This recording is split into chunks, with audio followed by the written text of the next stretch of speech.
सतनाम श्री वाहिगुरु साहिब जी।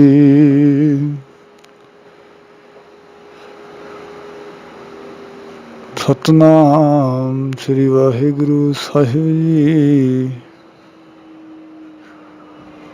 आया दूरों चल कर मैं तकी तो सरनाए जियो। मैं आशा रखी चित मह मेरा सबो दुख गवाए जियो। वाहिगुरु साहिब जी। गौड़ी महला नवा। कौ माई भूलियो मन समझावै। वेद पुराण साध मग सुनकर निमख ना हर गुण गावै। कौ माई भूलियो मन समझावै। वेद पुराण साध मग सुनकर निमख ना हर गुण गावै। रहाव दुर्लभ देह पाए मानस की। बिरथा जन्म सिरावै। माया मोह महा संकट बन तास्यों रुच उपजावै। अंतर बाहर सदा संग प्रभ तास्यों नेहो न लावै।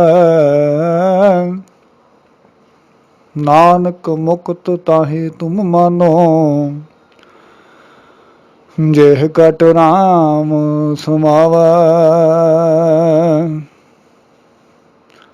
अंतर बाहर सदा संग प्रभ तास्यों नेहो न लावै।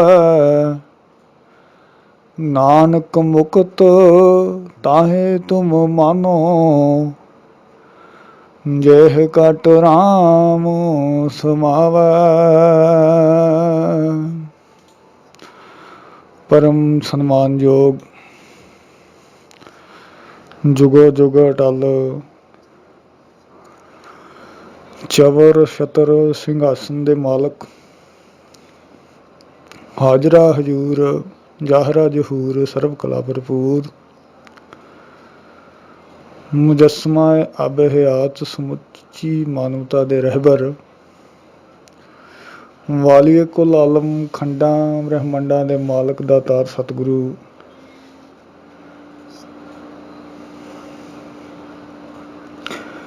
निमाणिया दे मान निताणिया दे ताण निओटिया दी ओट शब्द गुरु धन धन साहिब सतगुरु गुरु ग्रंथ साहिब महाराज जी तिन्हां दी पावन ते पवित्र गोद अंदर जुड़ बैठी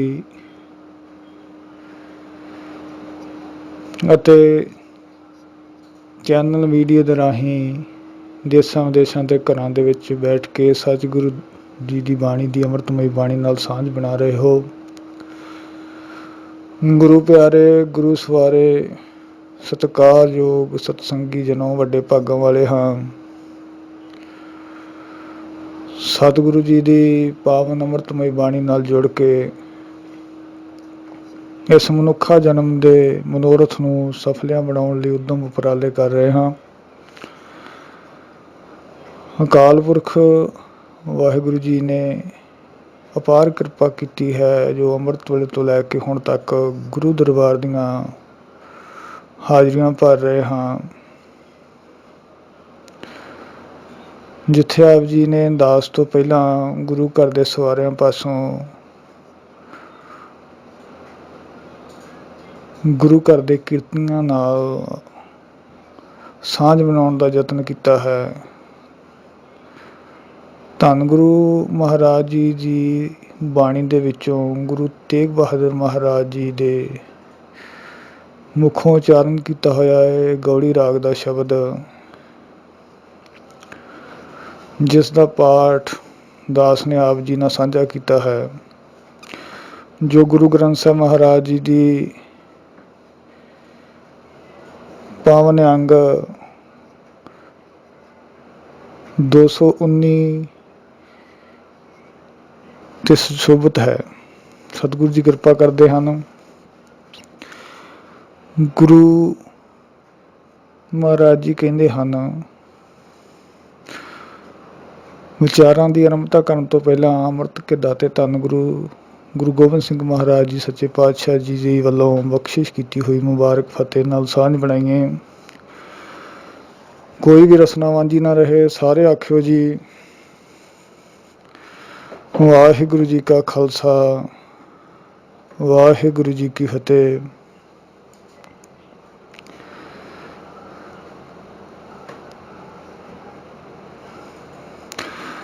ਗੁਰੂ ਤੇਗ ਬਹਾਦਰ ਮਹਾਰਾਜ ਜੀ ਸੱਚੇ ਪਾਤਸ਼ਾਹ ਜੀ, ਸਤਿਗੁਰੂ ਜੀ ਨੇ ਇਸ ਸ਼ਬਦ ਦੇ ਵਿੱਚ ਮਨੁੱਖੀ ਮਨ ਨੂੰ ਸਮਝਾਉਂਦਿਆਂ ਹੋਇਆਂ ਬੜੇ ਬੇਮਿਸਾਲ ਸ਼ਬਦ ਜਿਹੜੇ ਉਹ ਵਰਤੇ ਨੇ। ਆਰੰਭਤਾ ਕਰਦਿਆਂ ਸਤਿਗੁਰੂ ਜੀ ਕਹਿੰਦੇ ਨੇ, ਗੌੜੀ ਮਹੱਲਾ 9ਵਾਂ, ਕਉ ਮਾਈ ਭੂਲਿਓ ਮਨ ਸਮਝਾਵੈ। ਹਰ ਇੱਕ ਮਹਾਨ ਪੁਰਖ ਦਾ ਜੋ ਹੈ ਆਪੋ ਆਪਣਾ ਸੁਭਾਅ ਹੈ। ਇਹ ਆਪ ਜੀ ਨੇ ਪਹਿਲਾਂ ਵੀ ਬੇਨਤੀ ਕੀਤੀ ਹੈ। ਸਤਿਗੁਰੂ ਜੀ ਸਭ ਤੋਂ ਸੌਖੀ ਸ਼ਬਦਾਵਲੀ ਜਿਹੜੀ ਆ ਨਾ, ਉਹ ਆਪਣੇ ਸ਼ਬਦਾਂ ਦੇ ਵਿੱਚ ਵਰਤੀ ਆ। ਜਿਹਨੂੰ ਅਸੀਂ ਬਿਨਾਂ ਟੀਕੇ ਤੋਂ ਵੀ ਪੜ੍ਹੀਏ ਨਾ, ਸਾਨੂੰ ਸਮਝ ਆ ਜਾਂਦਾ ਕਿ ਮਹਾਰਾਜ ਜੀ ਕਹਿਣਾ ਕੀ ਚਾਹੁੰਦੇ ਨੇ। ਉਹਨਾਂ ਦੀ ਬਾਣੀ ਦਾ ਜੋ ਦੂਜਾ ਨੁਕਤਾ ਹੈ, ਸਤਿਗੁਰੂ ਜੀ ਨੇ ਸੰਬੋਧਨ ਵਾਚਕ ਸ਼ਬਦਾਂ ਦੇ ਵਿੱਚ 6 ਸ਼ਬਦਾਂ ਨੂੰ ਬਹੁਤ ਵਾਰ ਵਰਤਿਆ ਹੈ। ਉਹਨੇ ਸਾਧੋ, ਸੰਤੋ, ਮਾਈ, ਭਾਈ, ਪ੍ਰਾਣੀ ਤੇ ਬਾਬਾ। ਕਿਤੇ ਮਹਾਰਾਜ ਬਾਬਾ ਕਹਿ ਕੇ, ਕਿਤੇ ਭਾਈ ਕਹਿ ਕੇ, ਕਿਤੇ ਮਾਈ ਕਹਿ ਕੇ, ਕਿਤੇ ਸਾਧੂ ਸੰਤੋ ਕਹਿ ਕੇ ਤੇ ਪ੍ਰਾਣੀ ਸ਼ਬਦ ਕਹਿ ਕੇ ਵਾਰ-ਵਾਰ ਸੰਬੋਧਨ ਕਰਦੇ ਨੇ। ਇੱਥੇ ਮਹਾਰਾਜ ਜੀ ਨੇ ਵਰਤਿਆ ਨੇ, ਕੋਈ ਮਾਈ ਭੁੱਲਿਓ ਮਨ ਸਮਝਾਵੇ। ਭੁੱਲ ਜਾਣ ਦਾ ਮਤਲਬ ਹੈ ਕਿ ਜਿਹੜੀ ਗੱਲ ਚਿੰਤਨ ਦੇ ਵਿੱਚ ਨਾ ਹੋਵੇ ਉਹ ਭੁੱਲ ਜਾਂਦੇ ਆਪਾਂ। ਯਾਨੀ ਕਿ ਗੱਲ ਇੱਕ ਪ੍ਰੋਸੈਸ ਹੈ। ਆਰੰਭਤਾ ਜਿਹੜੀ ਆਪਾਂ ਕਰਦੇ ਨਾ 3 ਤਰੀਕੇ ਆ ਉਹਦੇ, ਵੇਖਣਾ, ਸੁਣਨਾ ਜਾਂ ਬੋਲਣਾ। ਅਗਲਾ ਸਟੈਪ ਜਿਹੜਾ ਹੈ, ਬੋਲੀ ਹੋਈ ਚੀਜ਼ ਜਾਂ ਸੁਣੀ ਹੋਈ ਚੀਜ਼ ਜਾਂ ਵੇਖੀ ਹੋਈ ਚੀਜ਼ ਸੁਰਤ ਦਾ ਭਾਗ ਬਣ ਜਾਏ। ਜਦੋਂ ਉਹਨੂੰ ਕਹਿੰਦੇ ਆ ਚਿੰਤਨ ਕਰਨਾ, ਸੁਰਤ ਦਾ ਹਿੱਸਾ ਬਣ ਜਾਣਾ। ਜੇ ਮੈਂ ਸੁਣ ਵੀ ਰਿਹਾ, ਪੜ੍ਹ ਵੀ ਰਿਹਾ, ਮੈਂ ਵੇਖ ਵੀ ਰਿਹਾ, ਪਰ ਗੱਲ ਜਿਹੜੀ ਆ ਉਹ ਪਕੜ ਨਹੀਂ ਕੀਤੀ ਮੇਰੇ ਮਨ ਨੇ, ਇਹਦਾ ਮਤਲਬ ਕੀ ਆ ਕਿ ਮੇਰਾ ਇੰਟਰਸਟ ਨਹੀਂ ਆ ਉਹਦੇ ਵਿੱਚ। ਮੰਨ ਲਓ ਜਦੋਂ ਮੈਂ ਘਰੇ ਗਿਆ, ਘਰੋਂ ਮੈਨੂੰ ਘਰਦਿਆਂ ਨੇ ਕਿਹਾ ਕਿ ਸਬਜ਼ੀ ਲੈ ਆਈ ਜਾ ਕੇ, ਮੈਂ ਇੱਦਾਂ ਗਿਆ, ਬਾਜ਼ਾਰ ਗਿਆ, ਇੱਦਾਂ ਹੀ ਵਾਪਸ ਆ ਗਿਆ। ਜਦੋਂ ਘਰਦਿਆਂ ਨੇ ਕਿਹਾ ਕਿ ਸਬਜ਼ੀ ਲੈ ਕੇ ਆਇਆ, ਮੈਂ ਕਿਹਾ ਮੈਨੂੰ ਚੇਤਾ ਭੁੱਲ ਗਿਆ। ਜਦੋਂ ਮੈਂ ਸੁਣਿਆ ਸੀ ਪਰ ਮੇਰੀ ਗੱਲ ਪਕੜ 'ਚ ਨਹੀਂ ਆਈ, ਇਸ ਕਰਕੇ ਮੈਂ ਉਹਨੂੰ ਭੁੱਲ ਗਿਆ। ਇਹਨੂੰ ਕਹਿੰਦੇ ਨੇ ਚਿੰਤਨ। ਜਿਹੜਾ ਅਚੇਤ ਮਨ ਤੇ ਚੇਤ ਮਨ ਜਿਹੜਾ ਇੱਥੇ ਉਹ ਆ ਜਾਂਦਾ ਹੈ।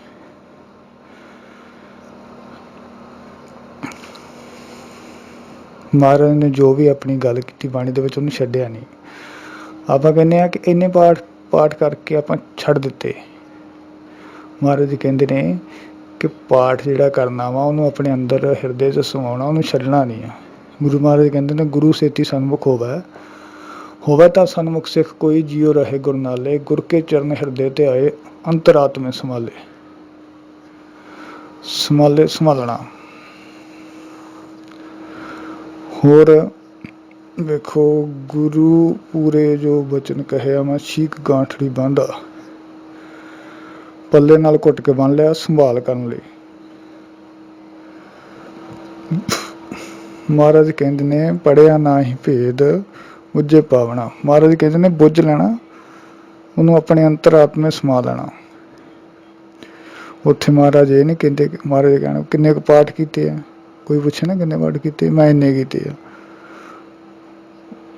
ਇੰਨੇ ਕਰਕੇ ਪਾਠ ਨੂੰ ਸੰਭਾਲ ਲੈਣਾ, ਇਹਨੂੰ ਕਹਿੰਦੇ ਨੇ ਕਿ ਆਪਣੇ ਅੰਤਰ ਸ਼ਬਦ ਨੂੰ ਟਿਕਾ ਲੈਣਾ। ਭਾਈ ਗੁਰਦਾਸ ਜੀ ਜਦੋਂ ਆਪਣੀ ਰਚਨਾ ਦੇ ਵਿੱਚ 675 ਨੇ ਮਹਾਰਾਜ ਜੀ ਦੇ ਵਿੱਚ ਨਾ ਬਾਦਲਾ ਦਲੀਲਾਂ ਜਿਹੜੀਆਂ ਵਾ ਉਹ ਦਿੱਤੀਆਂ ਹੋਈਆਂ ਉਹਨਾਂ ਨੂੰ। ਅਸੀਂ ਟੋਟਕੇ ਪੜ੍ਹ ਕੇ ਅਸੀਂ ਕੀ ਆਖਿਆ, ਬੀਰਬਲ ਜਿਹੜਾ ਵਾ ਉਹਦੇ ਅਕਬਰ ਤੇ ਬੀਰਬਲ ਦੀਆਂ ਕਹਾਣੀਆਂ ਮਸ਼ਹੂਰ ਆ ਨਾ। ਆਪਾਂ ਕਹਿੰਦੇ ਹਾਂ ਕਿ ਵਾਹ ਬੀਰਬਲ ਕਿੰਨਾ ਦਿਮਾਗੀ ਬੰਦਾ ਸੀ। ਇਹਦਾ ਮਤਲਬ ਆਪਾਂ ਭਾਈ ਗੁਰਦਾਸ ਪੜ੍ਹੇ ਨੇ ਹੈਗਾ। ਜੇ ਆਪਾਂ ਪੜ੍ਹਿਆ ਹੁੰਦਾ ਤੇ ਆਪਾਂ ਭਾਈ ਗੁਰਦਾਸ ਨੂੰ ਬੀਰਬਲ ਦੇ ਨਾਲੋਂ ਉੱਤਮ ਮੰਨਦੇ। ਇੰਨੀਆਂ ਐਗਜ਼ੈਂਪਲਾਂ ਹੋਰ ਕਿਸੇ ਕੋਲ ਨਹੀਂ ਸੀ ਜਿੰਨੀਆਂ ਭਾਈ ਗੁਰਦਾਸ ਕੋਲ ਆ। ਉਹਨਾਂ ਨੇ ਗੁਰੂ ਉਪਦੇਸ਼ ਦੀ ਗੱਲ ਕੀਤੀ ਨੇ ਜਦੋਂ ਆਪਣੀ ਬਾਣੀ ਵਿੱਚ ਕੀ ਆਖਿਆ। ਭਾਈ ਸਾਹਿਬ ਜੀ ਕਹਿੰਦੇ ਨੇ ਇੱਕ ਬੰਦਾ ਚੁਰਸਤੇ ਵਿੱਚ ਖਲੋਤਾ ਹੋਵੇ, ਰਾਹ ਪੁੱਛਦਾ ਹੋਵੇ ਤੇ ਪਹੁੰਚ ਨਹੀਂ ਸਕਦਾ। ਪੂਸ਼ਕ ਪਥਤ ਤੇ ਮਾਰਗ ਨਾ ਧਾਰੇ, ਪ੍ਰੀਤਮ ਕਦੇਸ ਕੈਸੇ ਬਾਤਨ ਕੋ ਜਾਈਏ। ਖਾਲੀ ਬੰਦਾ ਜਿਹੜਾ ਚੁਰਸਤੇ 'ਚ ਖਲੋਤਾ, ਸਵੇਰ ਤੋਂ ਲੈ ਕੇ ਸ਼ਾਮ ਪੈ ਗਈ, ਇੱਕ ਨੇ ਰਾਹ ਦੱਸਿਆ, ਦੂਜੇ ਨੂੰ ਦੱਸਿਆ, ਤੀਜੇ ਨੇ, ਕਮਾਲ ਹੋ ਗਈ ਕਿ ਬੰਦੇ ਸਵੇਰ ਦੇ ਗਏ, ਸ਼ਾਮ ਨੂੰ ਜਦੋਂ ਵਾਪਸ ਆਏ ਤੂੰ ਉੱਥੇ ਖੜਾ ਸੀ। ਉਹਨੂੰ ਕਹਿੰਦੇ ਕਿ ਗਿਆ ਨਹੀਂ, ਉਹ ਕਹਿੰਦਾ ਮੈਨੂੰ ਲੱਗਾ ਕਿ ਮੈਂ ਖਰੇ ਪੁੱਛਣੇ ਪਹੁੰਚ ਜਾਣਾ। ਇੱਦਾਂ ਨਹੀਂ, ਸਿੱਖੀ ਦੇ ਕੇਂਦਰ ਵਿੱਚ ਅਸੀਂ ਬਹੁਤੇ ਜਾਣੇ ਪੁੱਛਣ ਵਾਲੇ ਹਾਂ, ਪਰ ਤੁਰਨਾ ਕੋਈ ਨਹੀਂ ਚਾਹੁੰਦਾ। ਪੂਸ਼ਕ ਪੱਥਰ ਤੇ ਮਾਰਗ ਨਾ ਧਾਰੇ। ਦੂਜੀ ਉਦਾਹਰਨ ਮਹਾਰਾਜ ਨੇ ਵਰਤੀ, ਪੂਛਤ ਹੈ ਵੈਦ ਖਾਤ ਔਖਤ ਹੈ ਸੰਜਮ ਕੋ ਕੈਸੇ ਮਿਟੇ ਰੋਗ ਸਹਿਜ ਸਮਾਈ। ਡਾਕਟਰ ਕੋਲ ਜਾ ਕੇ ਬੰਦੇ ਨੇ ਚੈੱਕਅਪ ਕਰਾਇਆ ਕਿ ਵੇਖੋ ਭਲਾ ਕੀ ਆ। ਡਾਕਟਰ ਕਹਿੰਦਾ ਬਿਮਾਰੀ ਬੜੀ ਖਤਰਨਾਕ ਆ, ਤੁਸੀਂ ਇੱਦਾਂ ਕਰੋ, ਆਹ ਦਵਾਈ ਲੈ ਲਿਓ, ਮੈਡੀਸਨ ਲੈ ਲਓ ਅਤੇ ਆਹ ਪਰਹੇਜ਼ ਕਰ ਲਿਓ, ਠੀਕ ਹੋ ਜਾਊਗੀ। ਹੁਣ ਮੈਂ ਦਵਾਈ ਵੀ ਲਾਇਆ, ਪਰਹੇਜ਼ ਵੀ ਨਹੀਂ ਕਰ ਰਿਹਾ, ਫੀਸ ਵੀ ਮੋਟੀ ਪੇ ਕਰ ਰਿਹਾ, ਪਰ ਮੈਂ ਦਵਾਈ ਜਿਹੜੀ ਆ ਉਹ ਖਾਧੀ ਨਹੀਂ। ਮੈਂ ਕਿਹਾ ਸ਼ਾਇਦ ਇੱਦਾਂ ਪੁੱਤਰ ਸਰ ਜੀ, ਪਰ ਸਰਿਆ ਨਹੀਂ। ਉਸ ਗੱਲ 'ਤੇ ਕੀ ਆ, ਅਮਲ ਕਰਨਾ ਪਊਗਾ, ਕਮਾਉਣਾ ਪਊਗਾ, ਉਹ ਤੋਂ ਬਿਨਾਂ ਗੱਲ ਨਹੀਂ ਬਣਨੀ। ਤੀਜੀ ਉਦਾਹਰਨ ਵਰਤੀ, ਪੁੱਛਣ ਦੁਹਾਗਣ। ਦੁਹਾਗਣ ਕਹਿੰਦੇ ਨੇ, ਵੇਸ਼ਵਾ ਸ਼ਬਦ ਵੀ ਵਰਤਿਆ ਉਹਦੇ ਲਈ। ਦੁਹਾਗਣ ਦਾ ਅਰਥ ਹੈ, ਸਾਹਿਬ ਨੇ ਬਾਣੀ ਦੇ ਵਿੱਚ ਆਖਿਆ ਦੁਹਾਗਣ ਕੌਣ ਆ, ਜਿਹੜੀ ਪਤੀ ਮਹਿਬੂਬ ਤੋਂ ਬਿਨਾਂ ਕਿਸੇ ਹੋਰ ਦੀ ਆਸ ਜਿੰਦੀ ਹੋਵੇ, ਉਹ ਦੁਹਾਗਣਾ। ਅਤੇ ਆਖਿਆ ਕਰਮ ਤੇ ਦੁਹਾਗਣਾ ਵਾਲੇ ਨੇ। ਅਤੇ ਸੁਹਾਗਣਾ ਨੂੰ ਪੁੱਛ ਲਈਏ ਕਿ ਪਤੀ ਮਹਿਬੂਬ ਦੀ ਖੁਸ਼ੀ ਕਿਵੇਂ ਨਸੀਬ ਹੋਊਗੀ। ਪਰ ਜਿਹੜੇ ਟੋਟਕੇ ਉਹ ਦੱਸਦੀ ਆ ਨਾ, ਉਹ 'ਤੇ ਅਮਲ ਨਹੀਂ ਕਰਦੀ। ਖੁਸ਼ੀ ਮੰਨਣਾ ਚਾਹੁੰਦੀ ਆ ਪਤੀ ਦੀ, ਪਰ ਅਮਲ ਕਰਦੀ ਹੈ ਗੁਆਂਢਣ ਦੀਆਂ ਗੱਲਾਂ 'ਤੇ। ਉਹ ਦੱਸ ਰਹੀ ਹੈ ਪਤੀ ਨੂੰ ਕਿਵੇਂ ਖੁਸ਼ ਕਰੀਏ। ਕਮਾਲ ਹੈ। ਮੈਨੂੰ ਆਪਣੇ ਪਤੀ ਦਾ ਸੁਭਾਅ ਦਾ ਨਹੀਂ ਪਤਾ, ਫਿਰ ਮੈਂ ਸੁਹਾਗਣ ਕਰ ਲਈਏ। ਜਦੋਂ ਮੈਨੂੰ ਆਪਣੇ ਰੱਬ ਬਾਰੇ, ਆਪਣੇ ਗੁਰੂ ਦੇ ਨੇਚਰ ਬਾਰੇ ਨਹੀਂ ਪਤਾ, ਅਤੇ ਕੀ ਫਾਇਦਾ। ਪੁੱਛ ਮੈਂ ਰਿਹਾ ਟੋਟਕੇ ਦੱਸਣ ਵਾਲਿਆਂ ਨੂੰ ਵੀ ਗੁਰੂ ਨੂੰ ਰਿਝਾਇਆ ਕਿਵੇਂ ਜਾਏ, ਗੁਰੂ ਨੂੰ ਖੁਸ਼ ਕਿਵੇਂ ਕਰੀਏ, ਗੁਰੂ ਦੀ ਖੁਸ਼ੀ ਦੇ ਪਾਤਰ ਕਿਵੇਂ ਬਣੀਏ। ਲੋਕ ਦੱਸ ਰਹੇ ਨੇ, ਸਿੱਖ ਅਮਲ ਕਰਦੇ ਨੇ। ਹੁਣ ਆਪਾਂ ਖੁਸ਼ੀ ਲੈਣਾ ਚਾਹੁੰਦੇ ਹਾਂ ਗੁਰੂ ਕੋਲੋਂ, ਅਤੇ ਅਮਲ ਕਰਦੇ ਹਾਂ ਉਹਨਾਂ ਦੇ ਟੋਟਕੇ ਜਿਨ੍ਹਾਂ ਨੇ ਅਜੇ ਰੱਬ ਨੂੰ ਆਪ ਨਹੀਂ ਪਾਇਆ। ਸਾਹਿਬ ਕਹਿੰਦੇ ਨੇ, ਪੁੱਛਣ ਦੁਹਾਗਣ ਤਾਂ ਕਮਰ ਦੁਹਾਗਣ ਹਿਰਦੇ ਮੈਂ ਸਤਿ ਸੇਜਾ ਸਮਾਈਏ। ਕਹਿੰਦੇ ਨੇ, ਪਾਈਏ ਨਾ ਪਰਮ ਪਦ ਗੁਰੂ ਉਪਦੇਸ਼ ਕੇ ਜੋਲੋਂ ਰਿੰਦ ਨਾ ਕਮਾਈਏ। ਕਹਿਣ ਦਾ ਮਤਲਬ ਫੜਨਾ, ਗੁਰੂ ਉਪਦੇਸ਼ ਦਾ ਪੱਲਾ ਪਹਿਲਾਂ ਕੁੱਟ ਕੇ ਫੜ, ਫਿਰ ਮਿਲ। ਇਸ ਕਰਕੇ ਗੁਰਬਾਣੀ ਨੇ ਆਖਿਆ ਕਿ ਜਿਹੜੀ ਚੀਜ਼ ਫੜ ਲਈ ਜਾਏ ਨਾ, ਉਹ ਭੁੱਲਦੀ ਨਹੀਂ ਹੈਗੀ, ਉਹ ਵਿਸਰ ਨਹੀਂ ਸਕਦੀ। ਅਸੀਂ ਪੜ੍ਹ ਕੇ, ਵੇਖ ਕੇ, ਸੁਣ ਕੇ ਛੱਡ ਦਿੰਦੇ ਹਾਂ, ਗੱਲ ਅਮਲ ਵਿੱਚ ਨਹੀਂ ਲੈ ਕੇ ਆਉਂਦੇ। ਇਸੇ ਕਰਕੇ ਕਬੀਰ ਜੀ ਕਹਿੰਦੇ ਨੇ, ਕਿਆ ਪੜ੍ਹੀਏ ਕਿਆ ਗੁਨੀਏ, ਕਿਆ ਵੇਦ ਪੁਰਾਣ ਨਾ ਸੁਣੀਏ, ਪੜ੍ਹੇ ਸੁਣੇ ਕਿਆ ਹੋਈ, ਜੋ ਸਹਿਜ ਨਾ ਮਿਲਿਓ ਸੋਈ। ਸਹਿਜ ਕੀ ਆ, ਕਮਾਈ ਹੋਈ ਚੀਜ਼। ਹੁਣ ਕਮਾਈ ਆ ਤਾਂ ਮੇਰੇ ਕੋਲ ਹੈਗੀ ਆ ਨਾ, ਜੇ ਪੜ੍ਹ ਕੇ ਮੈਂ ਛੱਡ ਦਿੰਦਾ, ਸਹਿਜ ਕਰਕੇ ਛੱਡ ਦਿੰਦਾ, ਸਹਿਜ ਆਉਣਾ ਸੀ, ਨਹੀਂ ਆਉਣਾ ਸੀ। ਮੈਂ ਸਹਿਜ ਨੂੰ ਘੁੱਟ ਕੇ ਫੜਿਆ, ਉਹਦਾ ਪੱਲਾ ਫੜਿਆ, ਉਹਦੀ ਪ੍ਰੈਕਟਿਸ ਇੰਨੀ ਵਾਰ ਕੀਤੀ, ਹੁਣ ਸਹਿਜ ਮੇਰੇ ਜੀਵਨ ਵਿੱਚ ਆ। ਮੈਂ ਨਾ ਵੀ ਕਵਾਂ ਨਾ ਮੂੰਹ ਦੇ ਵਿੱਚ ਸਹਿਜ, ਮੂੰਹ ਤੋਂ ਨਾ ਵੀ ਕਵਾਂ ਫਿਰ ਵੀ ਉਹ ਮੇਰੇ ਵਿੱਚ ਹੀ ਰਹਿਣਾ। ਇਹਨੂੰ ਕਹਿੰਦੇ ਕਮਾਈ। ਕਮਾਈ ਦਾ ਮਤਲਬ ਕੀ ਹੈ? ਘੁੱਟ ਕੇ ਫੜਨਾ, ਪ੍ਰੈਕਟਿਸ ਵਿੱਚ ਲੈ ਕੇ ਆਉਣਾ, ਇੰਪਲੀਮੈਂਟ ਕਰਨਾ। ਗੁਰੂ ਮਹਾਰਾਜ ਕਹਿੰਦੇ ਨੇ, ਕਉ ਮਾਈ ਭੁੱਲਿਓ ਮਨ ਸਮਝਾਵੇ, ਕਿ ਮੇਰਾ ਭੁੱਲਾ ਹੋਇਆ ਮਨ ਜਿਹੜਾ ਗੁਰੂ ਦੇ ਉਪਦੇਸ਼ ਨੂੰ ਭੁਲਾ ਬੈਠਾ, ਕੋਈ ਉਹਨੂੰ ਸਮਝਾਉਣ ਦੀ ਕੋਸ਼ਿਸ਼ ਕਰੇ। ਕੌਣ ਹੈ ਜਿਹੜਾ ਇਹਨੂੰ ਸਮਝਾਏਗਾ? ਕੌਣ ਹੈ ਜਿਹੜਾ ਭੁੱਲੇ ਭਟਕੇ ਮਨ ਨੂੰ ਵਾਪਸ ਮੋੜ ਕੇ ਉਸ ਟਰੈਕ 'ਤੇ ਲੈ ਕੇ ਆਏਗਾ? ਗੁਰੂ ਤੇਗ ਬਹਾਦਰ ਮਹਾਰਾਜ ਜੀ ਕਹਿੰਦੇ ਨੇ, ਮੈਂ ਬੜੀ ਕੋਸ਼ਿਸ਼ ਕੀਤੀ, ਵੇਦ ਪੁਰਾਣ ਸਾਧ ਮਗ ਸੁਣ ਕਰ, ਤੋ ਨ ਹਰ ਗੁਣ ਗਾਵੇ। ਇਹ ਨਹੀਂ ਵੀ ਮਨ ਨੂੰ ਸਮਝਾਉਣ ਦੀ ਕੋਸ਼ਿਸ਼ ਨਹੀਂ ਕੀਤੀ। ਵੇਦ ਪੁਰਾਣ ਸਾਧ ਮਗ ਸੁਣ ਕਰ, ਸਾਧੂਆਂ ਦਾ ਰਸਤਾ ਜਿਹੜਾ ਨਾ ਉਹਨੂੰ ਵੀ ਅਪਣਾਉਣ ਦੀ ਕੋਸ਼ਿਸ਼ ਕੀਤੀ, ਪਰ ਅਜੇ ਵੀ ਜਿਹੜਾ ਭੁੱਲਿਆ ਮਨ ਨਾ ਉਹ ਸਮਝਣ ਲਈ ਤਿਆਰ ਨਹੀਂ ਹੈ। ਵੇਦ ਪੁਰਾਣ ਸਾਧ ਮਗ ਸੁਣ ਕਰ, ਨਿਮਖ ਨ ਹਰ ਗੁਣ ਗਾਵੇ। ਧਾਰਮਿਕ ਜਿਹੜੇ ਬੰਦੇ ਉਹਨਾਂ ਦੇ ਦੱਸੇ ਹੋਏ ਉਪਦੇਸ਼ ਨੂੰ ਉਹਨਾਂ ਨੇ ਵੀ ਉਪਦੇਸ਼ ਦੇਣ ਦੀ ਕੋਸ਼ਿਸ਼ ਕੀਤੀ, ਪਰ ਕੀ ਮਨ ਨਹੀਂ ਮੰਨਦਾ। ਦਾਅਵੇ ਕਰਨ ਵਾਲੇ ਬੜੇ ਨੇ ਸੰਸਾਰ ਵਿੱਚ, ਪਰ ਬਿਮਾਰੀਆਂ ਤੋਂ ਬਚ ਜਾਣਾ ਇਹ ਕਿਸੇ ਦੇ ਟਾਵੇਂ ਹੀ ਹਿੱਸੇ ਵਿੱਚ ਆਇਆ ਵਾ। ਗੁਰੂ ਮਹਾਰਾਜ ਜੀ ਕਹਿੰਦੇ ਨੇ, ਕਿਸੇ ਨਾ ਵਿਰਲੇ ਹਿੱਸੇ ਵਿੱਚ ਆਇਆ ਵਾ। ਵਿਕਾਰਾਂ ਨੇ ਨਾ ਤਿੰਨਾਂ ਭਵਨਾਂ ਨੂੰ ਆਪਣੇ ਵੱਸ ਵਿੱਚ ਕੀਤਾ ਹੋਇਆ। ਕਮਾਲ ਦੀ ਗੱਲ ਉਦੋਂ ਹੋਈ ਜਦੋਂ ਮਹਾਰਾਜ ਜੀ ਕਹਿੰਦੇ ਨੇ, ਮਹਾਰਾਜ ਨੇ ਉਹਨਾਂ ਦਾ ਨਾਮ ਲੈ ਲਿਆ ਜਿਨ੍ਹਾਂ ਨੂੰ ਆਪਾਂ ਦੇਵੀ ਦੇਵਤੇ ਕਹਿ ਕੇ ਪੂਜਦੇ ਅਤੇ ਮੱਥੇ ਟੇਕਦੇ ਹਾਂ। ਬ੍ਰਹਮਾ ਵਿਸ਼ਨ ਮਹਾਦੇਵ ਤ੍ਰੈ ਗੁਣ ਰੋਗੀ, ਵਿੱਚ ਹਉਮੈ ਕਰ ਕਮਾਏ, ਉਹ ਵੀ ਬਚ ਨਹੀਂ ਸਕਦੇ। ਇਸ ਸੁੱਖ ਤੇ ਜਿਸ ਸੁੱਖ ਤੇ ਸ਼ਿਵ ਬ੍ਰਹਮ ਨਾਨਾ, ਸੋ ਸੁੱਖ ਹਮ ਸੱਚ ਕਰ ਜਾਨਾ। ਜਿਹੜੇ ਬੰਦੇ ਖੁਦ ਇਸ ਜਕੜ ਵਿੱਚ ਜਕੜੇ ਹੋਏ ਨੇ, ਸਾਨੂੰ ਕਿਵੇਂ ਬਾਹਰ ਕੱਢ ਸਕਦੇ ਨੇ? ਜਿਹਦਾ ਰੱਬ ਜਿਹੜਾ ਉਹ ਲਾਲਚੀ ਹੋਏਗਾ, ਉਹਦੇ ਬੰਦੇ ਜਿਹੜੇ ਉਹ ਸੰਤੋਖੀ ਨਹੀਂ ਹੋ ਸਕਦੇ। ਜਿਹੜੇ ਪੈਗੰਬਰ ਜਿਹੜੇ ਆ ਉਹ ਕਰੋਧੀ ਹੋਣਗੇ, ਉਹਨਾਂ ਦੇ ਜਿਹੜੇ ਸੇਵਕ ਆ ਉਹ ਦਇਆ ਦੇ ਪਾਤਰ ਨਹੀਂ ਬਣ ਸਕਦੇ। ਮਹਾਰਾਜ ਜੀ ਕਹਿੰਦੇ ਨੇ, ਇਹਨਾਂ ਬਿਮਾਰੀਆਂ ਤੋਂ ਜਿਹੜਾ ਬਚ ਜਾਣਾ ਨਾ, ਇਹ ਕਿਸੇ ਟਾਵੇਂ ਦੇ ਹਿੱਸੇ ਵਿੱਚ ਆਉਂਦਾ। ਬੜੀ ਮਨ ਨੂੰ ਸਮਝਾਉਣ ਦੀ ਕੋਸ਼ਿਸ਼ ਕੀਤੀ, ਪਰ ਮਨ 'ਤੇ ਤਾਂ ਅਸਰ ਨਹੀਂ ਹੁੰਦਾ। ਆਪਾਂ ਕਹਿੰਦੇ ਨੇ ਫਲਾਣੇ ਬੰਦੇ ਨੂੰ ਇੰਨਾ ਚਿਰ ਹੋ ਗਿਆ ਬਾਣੀ ਪੜ੍ਹਦਿਆਂ ਨੂੰ, ਉੱਥੇ ਕੋਈ ਅਸਰ ਨਹੀਂ ਹੋਇਆ। ਹੁਣ ਨਾ ਇੱਕ ਸਲੋਕ ਆਪਾਂ ਕਬੀਰ ਜੀ ਦਾ ਪੜ੍ਹਦੇ ਹਾਂ। ਕਬੀਰ ਜੀ ਕਹਿੰਦੇ ਨੇ, ਕਬੀਰ ਸਮੁੰਦਰ ਨਾ ਛੋਡੀਏ ਜੋ ਅਤ ਖਾਰੋ ਹੋਏ। ਹੁਣ ਕੀ ਕਹਿੰਦੇ ਨੇ ਵੀ ਗੁਰੂ ਨੂੰ ਛੱਡਣਾ ਨਹੀਂ ਚਾਹੀਦਾ। ਹਾਲਾਂਕਿ ਗੁਰੂ ਦੇ ਉਪਦੇਸ਼ ਨੂੰ ਮੰਨ ਲੈਣਾ ਨਾ ਇੰਨਾ ਸੌਖਾ ਨਹੀਂ ਹੈਗਾ, ਬੜਾ ਔਖਾ ਕੰਮ ਆ ਇਹ। ਫਿਰ ਵੀ ਗੁਰੂ ਦਾ ਉਪਦੇਸ਼ ਜਿਹੜਾ ਉਹ ਛੱਡਣਾ ਨਹੀਂ ਚਾਹੀਦਾ। ਜਿਹੜਾ ਗੁਰੂ ਦੇ ਉਪਦੇਸ਼ ਦਾ ਅਸਰ ਆ ਨਾ, ਇੱਕ ਯਕਦਮ ਨਹੀਂ ਹੁੰਦਾ ਉਹ। ਇਹ ਗੱਲ ਨੂੰ ਸਮਝੀਏ। ਕਬੀਰ ਸਮੁੰਦਰ ਨਾ ਛੋਡੀਏ ਜੋ ਅਤ ਖਾਰੋ ਹੋਏ। ਇੱਦਾਂ ਨਹੀਂ ਕਿ ਬੰਦੇ ਨੇ ਅੱਜ ਬਾਣੀ ਪੜ੍ਹੀ ਜਾਂ ਅੱਜ ਗੁਰਦੁਆਰੇ ਗਿਆ ਅਤੇ ਉਹਦਾ ਮਨ ਠੀਕ ਹੋ ਗਿਆ। ਉਹਦੀ ਪਿਛਲੀ ਬਿਮਾਰੀ ਵੇਖਣੀ ਪੈਂਦੀ ਹੈ। ਆਪਾਂ ਨੂੰ ਵੇਖਣਾ ਪੈਂਦਾ ਕਿ ਕਿੰਨੀ ਲੰਮੀ ਬਿਮਾਰੀ ਹੈ ਅਤੇ ਉਹਨੂੰ ਠੀਕ ਹੋਣ ਲੱਗਿਆ ਕਿੰਨਾ ਸਮਾਂ ਲੱਗੂਗਾ। ਇਤਿਹਾਸ ਵਿੱਚ ਆਪਾਂ ਪੜ੍ਹਦੇ ਹਾਂ ਨਾ ਕਿ ਸੱਜਣ ਦਾ ਜੀਵਨ ਜਿਹੜਾ ਉਹ ਇੱਕ ਉਪਦੇਸ਼ ਵਿੱਚ ਹੀ ਬਦਲ ਗਿਆ। ਕੁਛ ਐਸੇ ਵੀ ਹੈਗੇ ਜਿਹਨਾਂ ਨੂੰ 7 ਸਾਲ ਲੱਗੇ, ਅਤੇ ਬਾਬਾ ਜੀ ਜਿਹੜੇ ਅਮਰਦਾਸ ਉਹਨਾਂ ਨੂੰ ਕੀ ਹੈ 12 ਸਾਲ ਲੱਗੇ। ਆਪਾਂ ਸਟੇਜ 'ਤੇ ਬਹਿ ਕੇ ਨਾ ਗੁਰਮਤਿ ਦੀਆਂ ਉਲਟੀਆਂ ਕਰ ਦਿੰਦੇ ਹਾਂ ਕਿ ਅਸੀਂ ਸਾਰੇ ਬੰਦੇ ਸਾਧ ਬਣਾ ਹੀ ਦੇਣੇ ਆ। ਉਪਦੇਸ਼ ਦੇਣਾ ਜਿਹੜਾ ਨਾ ਸਾਡੇ ਪੱਖ ਵਿੱਚ ਹੈ, ਅਸੀਂ ਉਪਦੇਸ਼ ਦੇ ਸਕਦੇ ਹਾਂ, ਪਰ ਇਹ ਯਾਦ ਰੱਖਿਓ ਕਿ ਜਿੰਨਾ ਕੰਮ ਕਰਨ ਲੱਗਿਆ ਸਮਾਂ ਲੱਗਾ ਨਾ, ਉਹਨੂੰ ਛੱਡਣ ਲੱਗਿਆ ਉਦੋਂ ਅੱਧਾ ਸਮਾਂ ਤਾਂ ਲੱਗੂਗਾ ਹੀ ਲੱਗੂਗਾ।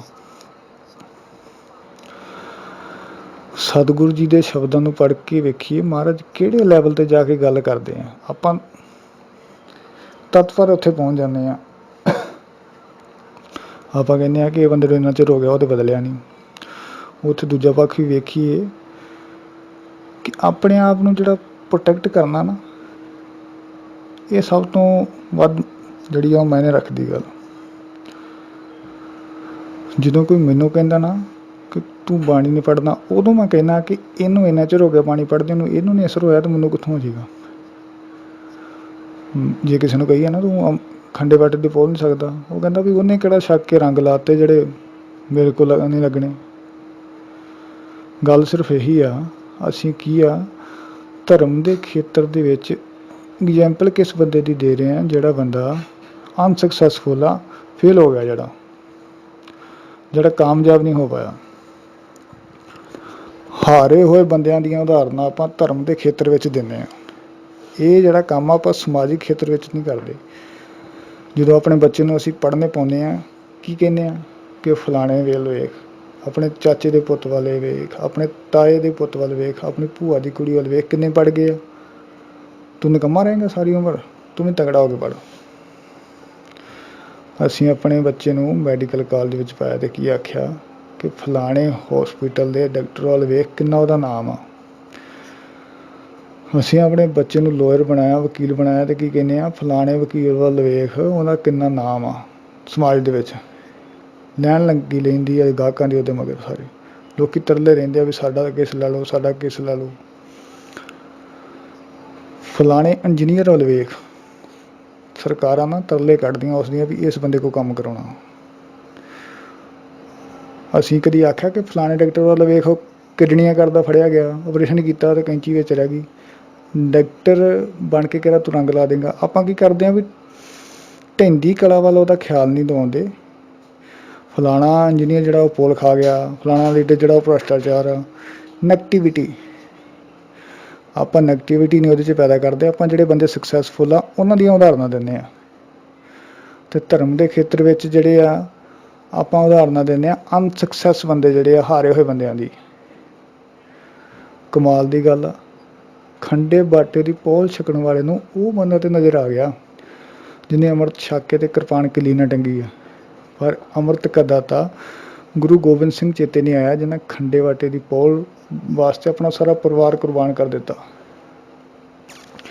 ਆਪਾਂ ਨਾ ਆਪਣੇ ਆਈਡੀਅਲ ਜਿਹੜਾ ਨਾ ਉਹਨੂੰ ਵੇਖੀਏ ਵੀ ਸਾਡਾ ਆਈਡੀਅਲ ਕੌਣ ਆ। ਆਪਾਂ ਬੰਦੇ ਦੀ ਆਈਡੀਅਲ ਨੂੰ ਫੋਲੋ ਕਰਦੇ ਹਾਂ ਕਿ ਗੁਰੂ ਦੀ ਜਿਹੜਾ ਉਹਨੂੰ ਆਈਡੀਅਲ ਬਣਾਉਂਦੇ ਹਾਂ।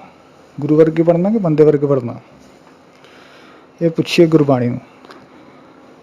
ਤੁਰਦੇ ਫਿਰਦੇ ਬੰਦਿਆਂ ਨੂੰ ਨਾ ਪੁੱਛੀਏ ਵੀ ਕਿਹਦੇ ਵਰਗੇ ਬਣਨਾ। ਬਾਣੀ ਨੂੰ ਪੁੱਛੀਏ ਆਪਾਂ ਕਿ ਬਾਣੀ ਕੀ ਕਹਿੰਦੀ ਆ। ਸਤਿਗੁਰ ਕੀ ਬਾਣੀ ਸਤ ਸਰੂਪ ਹੈ, ਗੁਰਬਾਣੀ ਬਣੀ ਹੈ। ਗੁਰੂ ਦੀ ਬਾਣੀ ਸੱਚ ਦਾ ਅਕਾਲ ਪੁਰਖ ਦਾ ਸਰੂਪ ਆ ਅਤੇ ਗੁਰੂ ਦੀ ਬਾਣੀ ਵਰਗੀ ਬਣੀ ਹੈ। ਯਾਨੀ ਕਿ ਗੁਰੂ ਦੇ ਨਕਸ਼ੇ ਕਦਮਾਂ 'ਤੇ ਚੱਲੀਏ। ਇਹ ਸਾਡਾ ਨਾ ਟਾਰਗੇਟ ਮਨੋਰਥ ਆ। ਸਿੱਖ ਦੀ ਮੰਜ਼ਿਲ ਹੀ ਨਹੀਂ ਆ ਗੁਰੂ ਨਾਨਕ ਦੇਵ ਜੀ ਤੋਂ ਉਰਾਂ ਖਲੋਣਾ। ਉਹਦੀ ਮੰਜ਼ਿਲ ਕੀ ਆ, ਮੈਂ ਗੁਰੂ ਨਾਨਕ ਦੇਵ ਜੀ ਵਰਗਾ ਹੀ ਬਣਨਾ ਚਾਹੁੰਦਾ, ਉਹਨਾਂ ਵਰਗਾ ਹੀ ਬਣਨਾ ਚਾਹੁੰਦਾ, ਪਿੱਛੇ ਹੋਰ ਕਿਤੇ ਨਹੀਂ ਮੰਜ਼ਿਲ। ਹੁਣ ਸਤਿਗੁਰੂ ਜੀ ਕੀ ਕਹਿੰਦੇ ਆ, ਵੇਦ ਪੁਰਾਣ ਸਾਧ ਮਗ ਸੁਣ ਕਰ ਨਿਮਖ ਨਾ ਹਰ ਗੁਣ ਗਾਵੇ। ਇਹ ਨਹੀਂ ਵੀ ਮੈਂ ਸਮਝਾਉਣ ਦੀ ਕੋਸ਼ਿਸ਼ ਨਹੀਂ ਕੀਤੀ। ਧਰਮ ਗ੍ਰੰਥਾਂ ਦੀਆਂ ਐਗਜ਼ੈਂਪਲਾਂ ਉਦਾਹਰਨਾਂ ਦੇ ਕੇ ਨਾ, ਹੋਰ ਵੀ ਕਈ ਐਗਜ਼ੈਂਪਲਾਂ ਦੇ ਕੇ ਕੋਸ਼ਿਸ਼ ਕੀਤੀ, ਪਰ ਮਨ ਨਹੀਂ ਮੰਨਦਾ। ਮਨ ਦੀ ਬਿਰਥਾ ਕਬੀਰ ਜੀ ਕਹਿੰਦੇ ਨੇ ਕਿ ਜੋ ਜੈਸੀ ਸੰਗਤ ਕਰੇ ਸੋ ਤੈਸੋ ਫਲ ਖਾਏ। ਇਹ ਜਿੱਥੇ ਬਹੇਗਾ ਨਾ ਉੱਦਾਂ ਦੇ ਗੁਣ ਗ੍ਰਹਿਣ ਕਰੇਗਾ, ਉੱਦਾਂ ਦੇ ਗੁਣ। ਕਿਉਂਕਿ ਜਿਹੜਾ ਮਨ ਆ ਉਹ ਵਿਚਾਰਾਂ ਦਾ ਸੰਗ੍ਰਹਿ ਵਾ। ਇਹ ਕੀ ਆ, ਸੰਕਲਪ ਆ ਅਤੇ ਵਿਕਲਪ। ਸੰਕਲਪ ਕੀ ਆ, ਚੰਗੇ ਖਿਆਲ, ਅਤੇ ਵਿਕਲਪ ਭੈੜੇ ਖਿਆਲ। ਦੋਵੇਂ ਉੱਠਣਗੇ ਆਪਣੇ ਅੰਦਰ। ਜਦੋਂ ਮਨ ਜਿਹੜਾ ਉਹ ਹੈ ਹੀ ਵਿਚਾਰਾਂ ਦਾ ਸੰਗ੍ਰਹਿ ਆ, ਜਿੱਥੇ ਬਹੋਗੇ ਉੱਦਾਂ ਦੇ ਵਿਚਾਰ ਹੀ ਅਡੋਪਟ ਕਰੋਗੇ ਆਪਣੇ ਅੰਦਰ, ਉੱਦਾਂ ਦਾ ਹੀ ਤੁਹਾਡਾ ਕਿਰਦਾਰ ਬਣੇਗਾ। ਸਟਰਕਚਰ ਜਿਹੜਾ ਉੱਦਾਂ ਦਾ ਬਣੇਗਾ, ਕਰੈਕਟਰ ਵੀ ਉੱਦਾਂ ਦਾ ਬਣੇਗਾ, ਜੀਵਨ ਉੱਦਾਂ ਦਾ ਜਿਹੜਾ ਉਹ ਐਸਟੈਬਲਿਸ਼ ਹੋ ਜਾਣਾ ਸ਼ੁਰੂ ਹੋ ਜਾਏਗਾ। ਜਦੋਂ ਆਪਾਂ ਕਹਿੰਦੇ ਨਾ ਗੁਰੂ ਸਾਹਿਬ ਕਹਿਣਗੇ ਭਾਈ ਸੰਗਤ ਕਰੋ, ਭਾਈ ਬਾਣੀ ਪੜ੍ਹਿਆ ਕਰੋ, ਨੇਕ ਬੰਦਿਆਂ ਦੀ ਸੰਗਤ ਕਰਿਆ ਕਰੋ। ਕਿਉਂ ਕਹਿੰਦੇ ਨੇ ਮਹਾਰਾਜ? ਮਹਾਰਾਜ ਕਹਿੰਦੇ ਨੇ ਕਿ ਚੰਗਾ ਐਨਵਾਇਰਮੈਂਟ ਸਿਰਜਿਆ ਜਾਏ। ਸੰਗਤ ਦੀ ਪਰਿਭਾਸ਼ਾ ਪਤਾ ਕੀ ਹੈ? ਜ਼ਰੂਰੀ ਨਹੀਂ ਹੈ ਕਿ ਬਿਲਡਿੰਗ ਦੇ ਵਿੱਚ ਬਹਿ ਕੇ ਹੀ ਆਪਾਂ ਸੰਗਤ ਕਰ ਸਕੀਏ। ਆਪਾਂ ਦਰੱਖਤ ਦੇ ਵਿੱਚ ਬਹਿ ਕੇ ਵੀ, ਦਰੱਖਤ ਦੇ ਥੱਲੇ ਬਹਿ ਕੇ ਵੀ ਸੰਗਤ ਕਰ ਸਕਦੇ, ਦੁਕਾਨ ਦੇ ਵਿੱਚ ਬਹਿ ਕੇ ਵੀ ਆਪਾਂ ਸੰਗਤ ਕਰ ਸਕਦੇ ਹਾਂ, ਕੰਮ 'ਤੇ ਬੈਠ ਕੇ ਵੀ ਆਪਾਂ ਸੰਗਤ ਕਰ ਸਕਦੇ ਹਾਂ। ਰਹੀ ਗੱਲ ਧਰਮ ਸਥਾਨ ਦੀ, ਆਪਾਂ ਕਹਿੰਦੇ ਕਿ ਉੱਥੇ ਨਾ ਇੱਕ ਮਾਹੌਲ ਮਿਲ ਜੇ, ਵਾਈਬ੍ਰੇਸ਼ਨ ਜਿਹੜੀਆਂ ਨਾ ਕ੍ਰੀਏਟ ਹੋ ਕੇ ਕਨੈਕਟ ਹੋ ਜਾਣਾ। ਸਾਡੇ ਵਾਸਤੇ ਨਾ ਇੱਕ ਮਾਹੌਲ ਸਿਰਜਦੀ ਆ ਉਹ ਜਿਹੜੀ ਸੰਗਤ ਹੁੰਦੀ ਹੈ, ਜਿਹੜੀ ਇੱਕ ਥਾਂ 'ਤੇ ਧਾਰਮਿਕ ਸਥਾਨ 'ਤੇ। ਕਿਉਂਕਿ ਘਰ ਵਿੱਚ ਹੋਰ ਇਨਵਾਇਰਮੈਂਟ ਹੁੰਦਾ ਅਤੇ ਉੱਥੇ ਜਿਹੜਾ ਉਹ ਹੋਰ ਇਨਵਾਇਰਮੈਂਟ ਹੁੰਦਾ।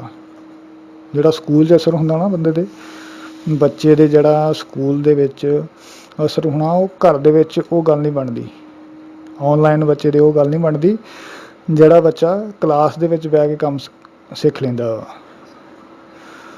ਸਤਿਗੁਰੂ ਜੀ ਸਾਨੂੰ ਵਾਰ-ਵਾਰ ਇਸੇ ਕਰਕੇ ਕਹਿੰਦੇ ਨੇ ਭਾਈ ਸੰਗਤ ਵਿੱਚ ਆਓ। ਕਿਉਂ ਕਹਿੰਦੇ ਨੇ? ਕਿਉਂਕਿ ਮਨ ਜਿਹੜਾ ਉਹ ਵਿਚਾਰਾਂ ਦਾ ਸੰਗ੍ਰਹਿ ਆ। ਸੰਗਤ 'ਚ ਬਹਿ ਕੇ ਚੰਗੇ ਵਿਚਾਰ ਜਿਹੜੇ ਆ ਨਾ ਉਹ ਪੈਦਾ ਹੁੰਦੇ ਆ। ਕਰੈਕਟਰ ਜਿਹੜਾ ਨਾ ਉਹ ਉਛਲ ਜਾਂਦਾ ਵਾ। ਸਤਿਗੁਰੂ ਜੀ ਨੇ ਇਸੇ ਕਰਕੇ ਸਾਨੂੰ ਬਾਣੀ ਪੜ੍ਹਨ ਦੀ ਅਤੇ ਸੰਗਤ ਵਿੱਚ ਆਉਣ ਦੀ ਹਦਾਇਤ ਦਿੱਤੀ ਅਤੇ ਨੇਕ ਕਰਮ ਕਰਨ ਦੀ ਹਦਾਇਤ ਦਿੱਤੀ ਹੈ। ਸਾਧੂ ਦੀ ਸੰਗਤ, ਗੁਰੂ ਦੀ ਸੰਗਤ ਕਰਨ ਦੀ ਮਹਾਰਾਜ ਜੀ ਨੇ ਗੱਲ ਕੀਤੀ ਆ। ਮੇਰੇ ਮਾਧੋ ਜੀ, ਸਤ ਸੰਗਤ ਮਿਲੇ ਸੋ ਤਰਿਆ, ਗੁਰ ਪ੍ਰਸਾਦ ਪਰਮ ਪਦ ਪਾਇਆ, ਸੂਕੇ ਕਾਸ਼ਟ ਹਰਿਆ।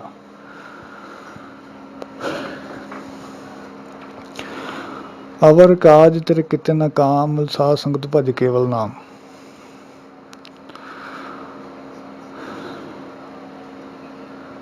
ਤਬਦੀਲੀਆਂ ਜਿਹੜੀਆਂ ਨਾ ਉਹ ਬਹੁਤ ਵੱਡੀਆਂ। ਪਿੰਗਲ ਪਰਬਤ ਪਾਰ ਪਰੇ, ਖਾਲ ਚਤਰਬ ਕੀਤਾ, ਅੰਦਰਲੇ ਤ੍ਰਿਕੋਣ ਸੁਝਿਆ। ਦੇਖੋ, ਇਹ ਜਿਹੜੀਆਂ ਚੀਜ਼ਾਂ ਨਾ ਇਸੇ ਕਰਕੇ ਹੀ ਆ ਤਾਂ ਕਿ ਮਨ ਨੂੰ ਨਵੇਂ ਵਿਚਾਰ ਮਿਲਣ।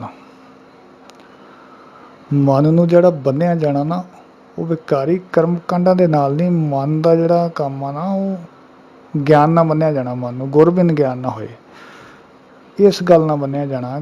ਗਿਆਨ ਕਾ ਵੱਡਾ ਮਨ ਰਹੇ, ਗੁਰਬਿਨ ਗਿਆਨ ਨਾ ਹੋਏ। ਮਨ ਸਮਝਾਵਨ ਕਾਰਨੇ ਕਛੁ ਕ ਪੜੀਏ ਗਿਆਨ।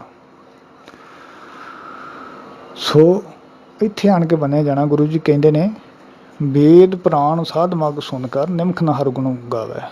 ਉਹ ਰਾਹ 'ਤੇ ਨਾ ਮਨ ਜਿਹੜਾ ਉਹ ਨਹੀਂ ਚੱਲਦਾ, ਕਿਉਂਕਿ ਜਿਹੜਾ ਇਹਦਾ ਸੁਭਾਅ ਪੱਕ ਗਿਆ ਨਾ ਉਹ ਛੱਡਣ ਵਾਸਤੇ ਤਿਆਰ ਹੀ ਨਹੀਂ ਹੈਗਾ। ਅੱਗੇ ਮਹਾਰਾਜ ਕਹਿੰਦੇ ਨੇ, ਦੁਰਲੱਭ ਦੇਹ ਪਾਏ ਮਾਨਸ ਕੀ, ਬਿਰਥਾ ਜਨਮ ਸਰਾਵੈ। ਕਿੰਨਾ ਕੀਮਤੀ ਜਿਹੜਾ ਜੀਵਨ ਆ ਤੇਰਾ, ਤੂੰ ਕੀਮਤ ਹੀ ਨਹੀਂ ਸਮਝਿਆ। ਸਾਡੇ 'ਚ ਇੱਕ ਨਾ ਕਲਚਰ ਆ ਸਾਡਾ, ਜਦੋਂ ਸਾਡੇ ਕਿਸੇ ਚੀਜ਼ ਦਾ ਨੁਕਸਾਨ ਹੋ ਜਾਏ ਨਾ, ਫਿਰ ਪਿਛਲੀ ਉਹਦੀ ਮਿਹਨਤ ਨੂੰ ਜੋੜ ਕੇ ਆਪਾਂ ਜਿਹੜਾ ਨਾ ਉਹ ਬਿਆਨ ਕਰਦੇ ਹਾਂ। ਮੰਨ ਲਓ ਕੋਈ ਮਹਿੰਗੀ ਕਾਰ ਲਈ ਜਿਹੜੀ ਆ ਨਾ ਉਹ 7-8 ਲੱਖ ਦੀ ਆਈ। ਕੋਈ ਘਰ ਦੇ ਬੱਚੇ ਨੇ ਨਾ ਝਰੀਟਾਂ ਮਾਰਤੀਆਂ ਅਤੇ ਆਪਾਂ ਉਹਨੂੰ ਕਹਿੰਦੇ ਹਾਂ ਕਿ ਤੈਨੂੰ ਪਤਾ ਨਾ ਕਿੰਨੀ ਮਿਹਨਤ ਕਰਕੇ ਲਈ ਸੀ, 10-12 ਸਾਲ ਲੱਗੇ ਮੈਨੂੰ ਇੰਨੀ ਰਕਮ ਜੋੜਨ ਨੂੰ, ਅਤੇ ਤੂੰ 1 ਮਿੰਟ 'ਚ ਸਾਰਾ ਖਰਾਬ ਕਰਤਾ, ਸਾਰੇ 'ਤੇ ਪਾਣੀ ਫੇਰਤਾ ਮਿਹਨਤ 'ਤੇ। ਆਪਾਂ ਕਹਿੰਦੇ ਹਾਂ ਕਿ ਇੰਨੀ ਦੁਰਲੱਭ ਸੀ, ਤੂੰ ਕੀਮਤ ਹੀ ਨਹੀਂ ਸਮਝੀ। ਸਤਿਗੁਰੂ ਕੀ ਕਹਿੰਦੇ ਨੇ, 1,84 ਜੂਨ ਪਾਏ, ਮਾਨਸ ਕੋ ਪ੍ਰਭ ਦੀ ਵਡਿਆਈ। ਇੰਨੇ ਲੰਮੇ ਸਫ਼ਰ ਤੋਂ ਬਾਅਦ ਤੂੰ ਇੱਥੇ ਪਹੁੰਚਿਆ, ਅਜੇ ਵੀ ਨਹੀਂ ਸਮਝੇਗਾ। ਚੇਤੇ ਰੱਖੀ ਕਿ ਤੇਰੇ ਕੋਲ ਇੱਕੋ ਹੀ ਆਪਸ਼ਨ ਆ, ਇਸ ਤੋਂ ਬਾਅਦ ਤੈਨੂੰ ਇਹ ਜਿਹੜਾ ਜੀਵਨ ਆ ਇਹ ਮਿਲਣਾ ਨਹੀਂ ਹੈਗਾ। ਇਹ ਨਾ ਸਮਝ ਕੇ ਅਗਲੇ ਜਨਮ ਉਹ ਨਾ ਸਮਝ।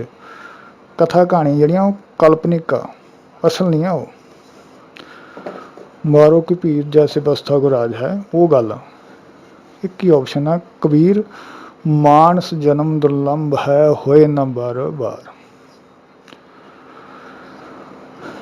ਹੁਣ ਵੇਖੋ ਇੱਕ ਨਾ ਨੁਕਤਾ, ਜਿਉਂ ਬਨ ਫਲ ਪਾਕੇ ਭੋਏ ਗਿਰੇ, ਬਹੁ ਨਾ ਲਾਗੇ ਡਾਰ।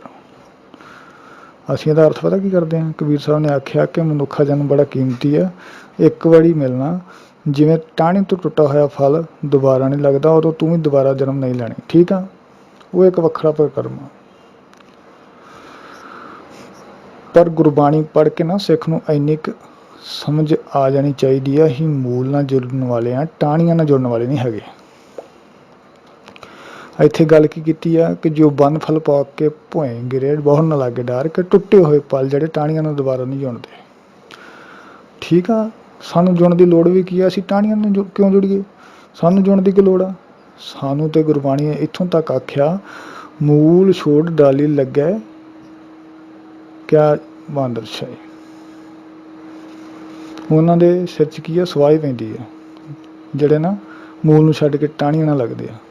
ਕਬੀਰ ਜੀ ਕਹਿੰਦੇ ਨੇ, ਜਿਵੇਂ ਪੱਕਿਆ ਹੋਇਆ ਫਲ ਟਾਹਣੀ ਨਾਲ ਨਹੀਂ ਨਾ ਲੱਗਦਾ।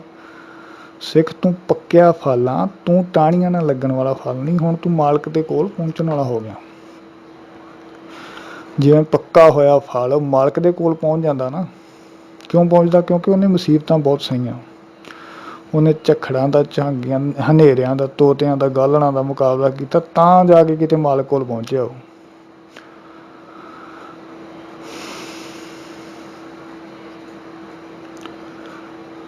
ਉਹ ਨਾ ਖਸਮ ਦਾ ਬਣੂਗਾ, ਉਹ ਟਹਿਣੀਆਂ ਦਾ ਕਿਉਂ ਬਣੂਗਾ?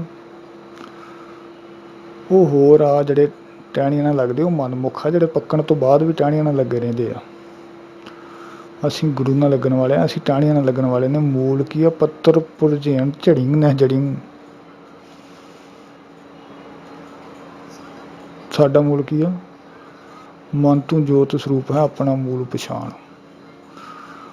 ਅਸੀਂ ਟਾਹਣੀ ਨਾਲ ਨਹੀਂ ਜੁੜਨਾ, ਅਸੀਂ ਮੂਲ ਨਾਲ ਜੁੜਨਾ। ਕਬੀਰ ਜੀ ਕੀ ਕਹਿੰਦੇ ਨੇ? ਮਾਨਸ ਜਨਮ ਦੁਰਲੰਭ ਹੋਏ ਨਾ ਬਾਰੇ ਬਾਰ। ਇਹ ਵਾਰ-ਵਾਰ ਨਹੀਂ ਮਿਲਣਾ। ਇਹ ਤਾਂ ਪੱਕੇ ਹੋਏ ਅੰਬ ਵਾਂਗਾ ਕਿ ਪੱਕਿਆ ਤੇ ਮਾਲਕ ਕੋਲ ਪਹੁੰਚ ਗਿਆ। ਸਤਿਗੁਰੂ ਜੀ ਕਹਿੰਦੇ ਨੇ ਕਿ ਬੜਾ ਕੀਮਤੀ ਹੈ ਮਨੁੱਖਾ ਜਨਮ। ਦੁਰਲੱਭ ਦੇ ਪਾਏ ਮਾਨਸ ਕੀ ਬਿਰਥਾ ਜਨਮ ਸਰਾਵਾ ਹੈ। ਤੈਨੂੰ ਪਤਾ ਹੋਣਾ ਚਾਹੀਦਾ ਕਿ ਜਿੰਨਾ ਜੀਵਨ ਕੀਮਤੀ ਆ ਨਾ, ਇਹਦੀ ਜਿਹੜੀ ਕੀਮਤ ਆ ਨਾ, ਉਹ ਵੀ ਇੰਨੀ ਵੱਡੀ ਜਿੰਨਾ ਇਹ ਕੀਮਤੀ ਹੈ। ਜਿਵੇਂ ਸਿੱਖੀ ਦੀ ਕੀਮਤ ਬਹੁਤ ਆ ਨਾ, ਸਿੱਖੀ ਦੀ ਸੰਭਾਲ ਕਰਨ ਵਾਸਤੇ ਕੀਮਤਾਂ ਵੀ ਬਹੁਤ ਵੱਡੀਆਂ ਵੱਡੀਆਂ ਅਦਾ ਕਰਨੀਆਂ ਪੈਂਦੀਆਂ।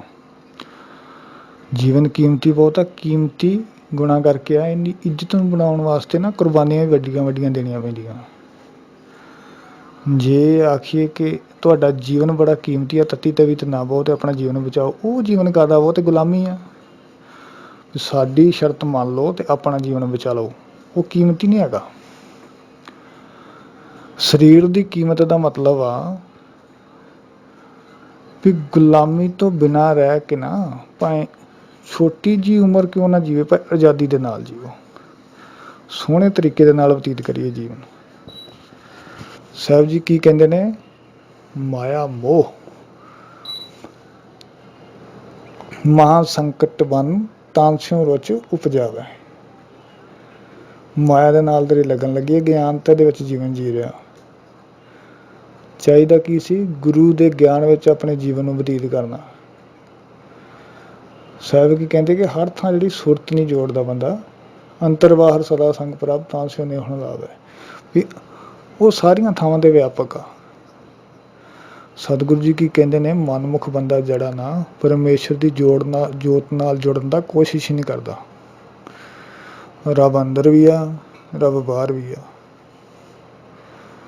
ਪਰ ਮਨਮੁੱਖ ਬੰਦਾ ਜਿਹੜਾ ਨਾ, ਉਹ ਜੁੜਨ ਦਾ ਯਤਨ ਹੀ ਨਹੀਂ ਕਰਦਾ। ਅਖੀਰਲੀ ਪੰਕਤੀ ਵਿੱਚ ਕੀ ਆਖਿਆ ਮਹਾਰਾਜ ਨੇ? ਕਿ ਨਾਨਕ ਮੁਕਤ ਤਾਹੀਂ ਤੂੰ ਮਾਨੋ ਜਿਹ ਘਟ ਰਾਮ ਸਮਾਵੇ। ਮੁਕਤ ਕੌਣ ਆ? ਜਿਹਨੇ ਅੰਦਰ ਵਾਸਤੇ ਪਰਮੇਸ਼ਰ ਨਾਲ ਆਪਣੀ ਜਾਣ ਪਛਾਣ ਪਾਲੀ ਤੇ ਜਿੰਦੇ ਮੁਕਤ ਹੋ ਗਿਆ।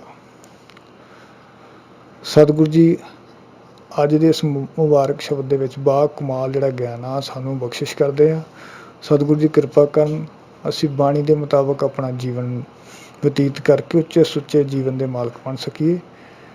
ਬਾਣੀ ਦੀ ਵਿਚਾਰ ਕਰਦਿਆਂ ਹੋਈਆਂ ਭੁੱਲਾਂ ਗਲਤੀਆਂ ਖਿਮਾ ਕਰ ਲੈਣੀਆਂ। ਮਹਾਰਾਜ ਜੀ ਬਖਸ਼ਣਯੋਗਾ ਬਖਸ਼ ਲੈਣ। ਇਹ ਲੋਕ ਸੁਖੀਏ ਪਰਲੋਕ ਸਹੇਲੇ, ਨਾਨਕ ਹਰ ਪ੍ਰਭ ਆਪੇ ਮੇਲੇ। ਵਾਹਿਗੁਰੂ ਜੀ ਕਾ ਖਾਲਸਾ, ਵਾਹਿਗੁਰੂ ਜੀ ਕੀ ਫਤਿਹ।